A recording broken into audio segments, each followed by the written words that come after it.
Hi! Quick forward warning from future editing Margaret here. I had intended to have this entire video with the cute little pictures up here and all of that, but I cannot get the editing software I have to work for nothing. So we're back to our standard old-fashioned stuff. So the picture won't be up on the screen, but at least the audio will be synced, which it wouldn't have been the other way, so I guess kinda gotta choose the hill to die on. I hope you enjoyed anyway. Hey guys, and happy holidays. It is currently the middle of December as I am recording this, but I am ahead of the game because I have won in December.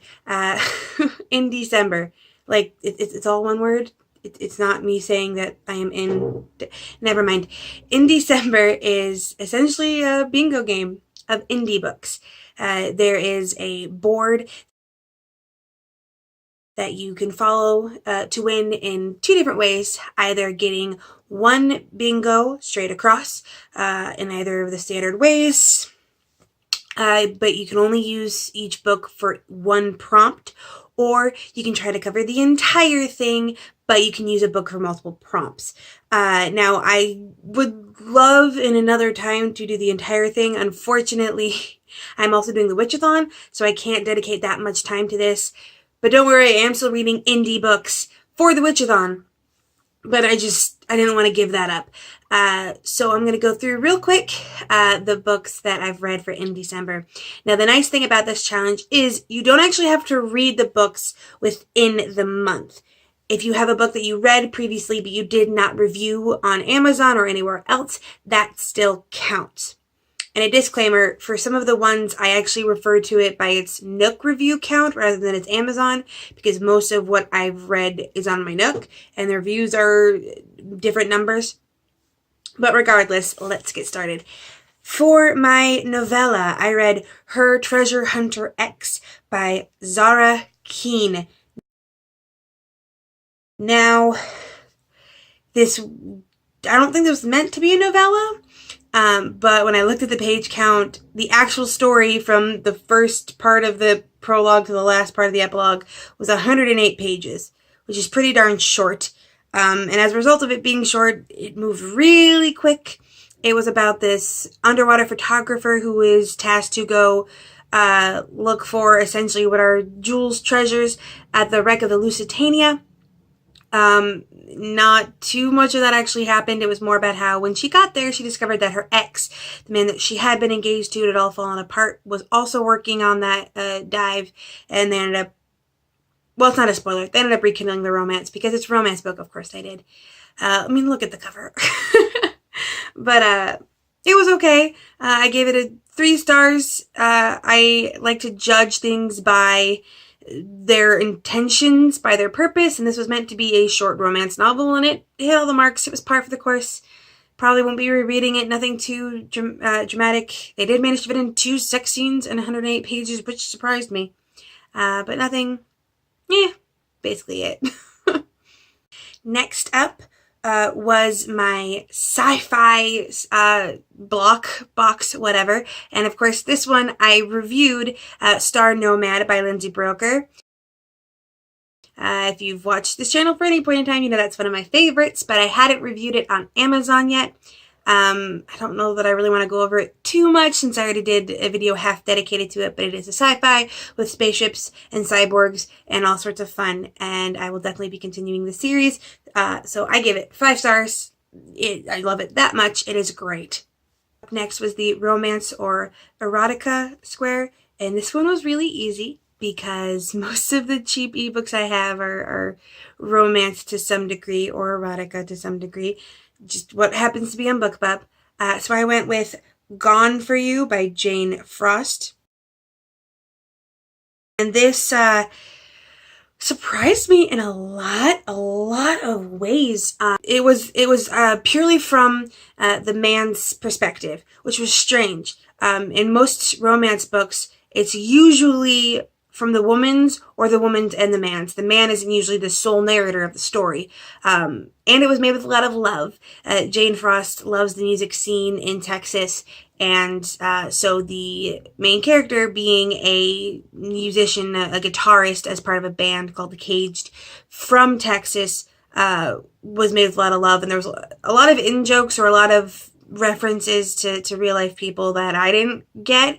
But once I read her biography and I realized why she had her story set there, it was really kind of cool that it was sort of devoted to this community that she really likes. Overall, I gave it 4 stars. I'm trying to be careful about giving anything 5 stars, and it was a little bit short and maybe a little bit too quick. But then again, it was a shorter romance book, but I did like it a lot.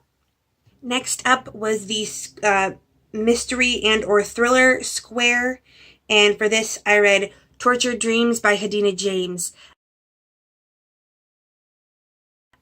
This was also one of the books I'm reading for my Witchathon. I actually changed my Witchathon TBR. That video will be coming out soon.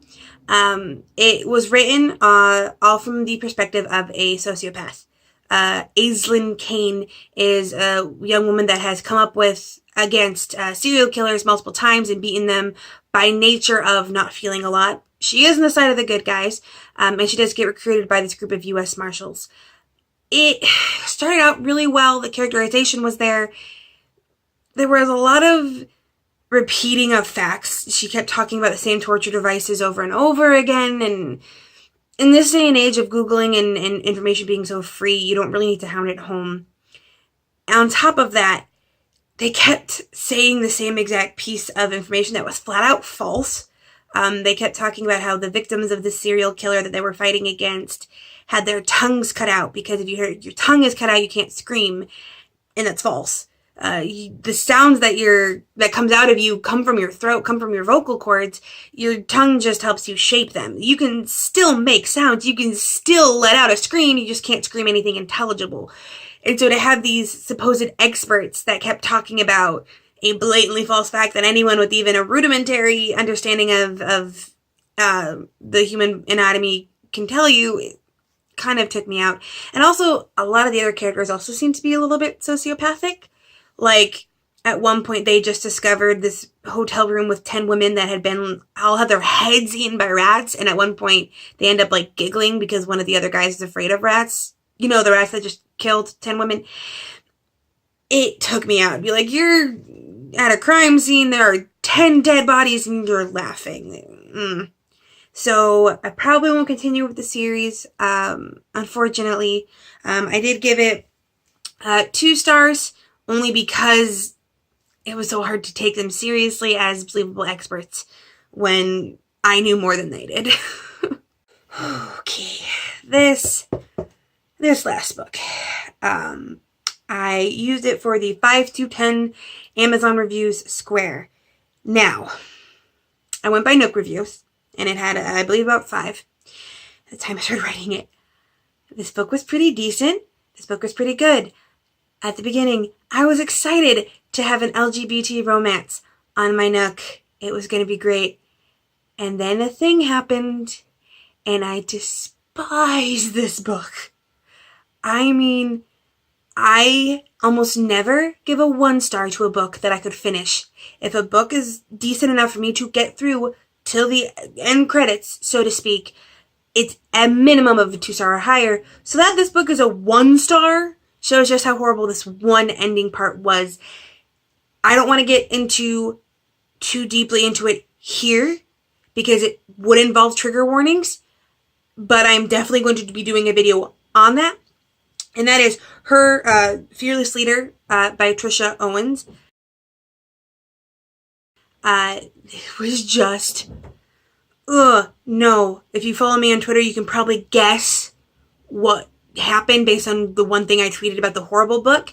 But again, it requires trigger warnings to talk about. So I'm just going to leave that here. 1 star, would not recommend it. There are plenty of other LGBT romances with way better plots than this, that are way less fetishist, that are way less, no, I'm not going to use that word, sexual assaulty than this. And I will talk about that later. So if you are interested in that, feel free to subscribe and be on the lookout for my next best and worst of indie books, because I will be going into depth on how horrible that one was.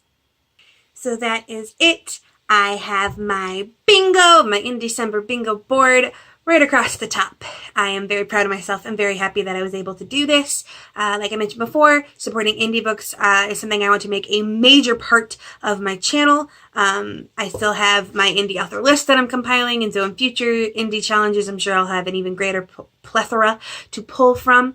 I have had so much fun, and I can't wait for next year. And also, I'm kind of fingers crossing that I actually won something from one of the giveaways, because if you do it, you get entrance into raffles for free indie books, and I'm really excited for that. But thank you so much for coming along, and I hope you had a wonderful day and a marvelous tomorrow.